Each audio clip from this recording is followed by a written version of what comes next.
This show was made possible with the support of the Bet Plays Partners program. Become their partner and start earning today. Welcome back, my friends and colleagues, and thank you for streaming another edition of APCW Perspectives and keeping me employed so that those child support checks can keep going out.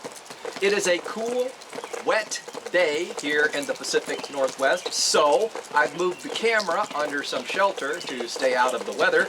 Please excuse any random raindrops you may see in front of the lens, and hopefully we will knock this out before the real rain arrives.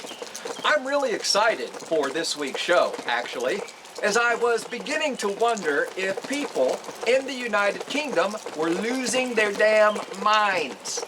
But then, I realized I was basing my opinions about the UK people on their politicians' agendas, and their politicians' appointed stooges like Andy Rhodes at the Gambling Commission. And then I see a study like this, and my faith in the British people is restored. It seems that players in the UK do not trust the Commission's mandated support measures for gambling addiction, noting that problem gambling usually begins with childhood experiences, or even relationship issues, job situations, and sometimes personal health situations. All impact someone's betting behavior. Additionally, these UK players noted how these issues are interconnected with one another and how financial impacts from an addiction can lead to impacts in other areas of their lives. In other words, exactly what we've been saying on this show for years. And since I am pretty sure that 99.9% of British players do not watch this show, these things must be painfully obvious to most players in the UK. So my question is, if they can see it, why can't the Gambling Commission see it? Some gamblers also stated that the problem gambling tools provided for them are nothing more than a PR exercise. Again, pretty much exactly what we've been saying on this program for years. So, for one last time, please let me try to express the issue, and hopefully the Gambling Commission is watching and can learn a little something.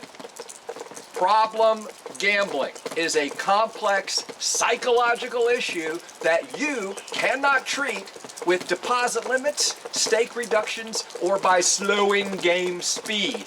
It doesn't work. And you certainly cannot solve problem gambling by arbitrarily punishing all the players in the country for the issues of the 2% with an actual problem. You might as well be Nancy Reagan saying, "Just say no."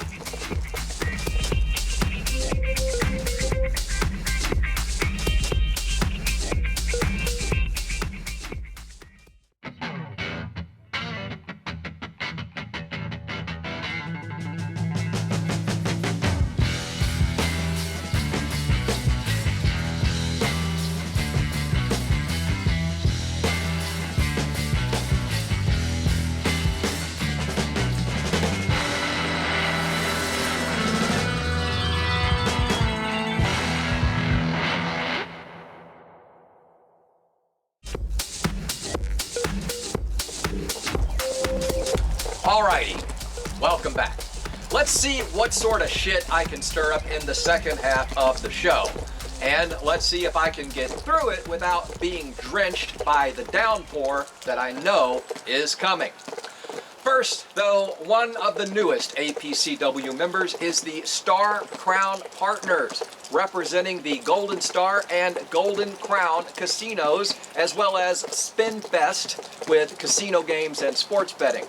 They offer no activity quota and no negative carryover, plus an effective rev share of 28% and no CPA cap.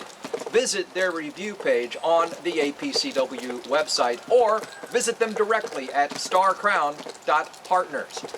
Now, let's turn to a recent post in the GPWA forums about a possible review of the Gambling Act review, which is interesting, just maybe not in the way you might think. The Health and Social Care Committee sent a letter to the Department of Health and Social Care. In that letter, they expressed concerns over targeted gambling adverts late at night with free bet offers, which I must admit would lean toward the shady side of marketing if true.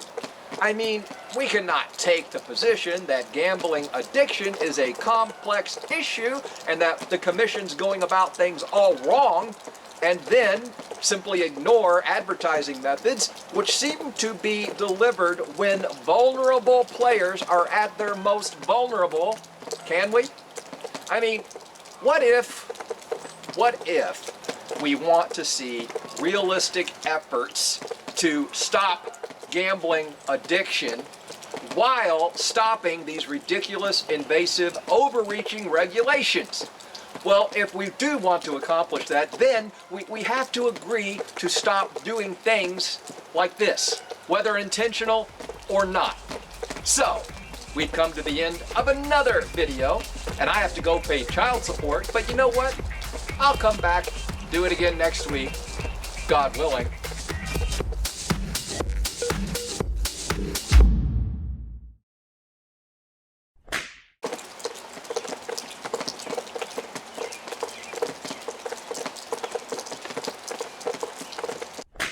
Job situations, and sometimes personal health crises. Just doesn't sound right. Do it again. Just a little rain, right? I mean, how wet could I possibly get?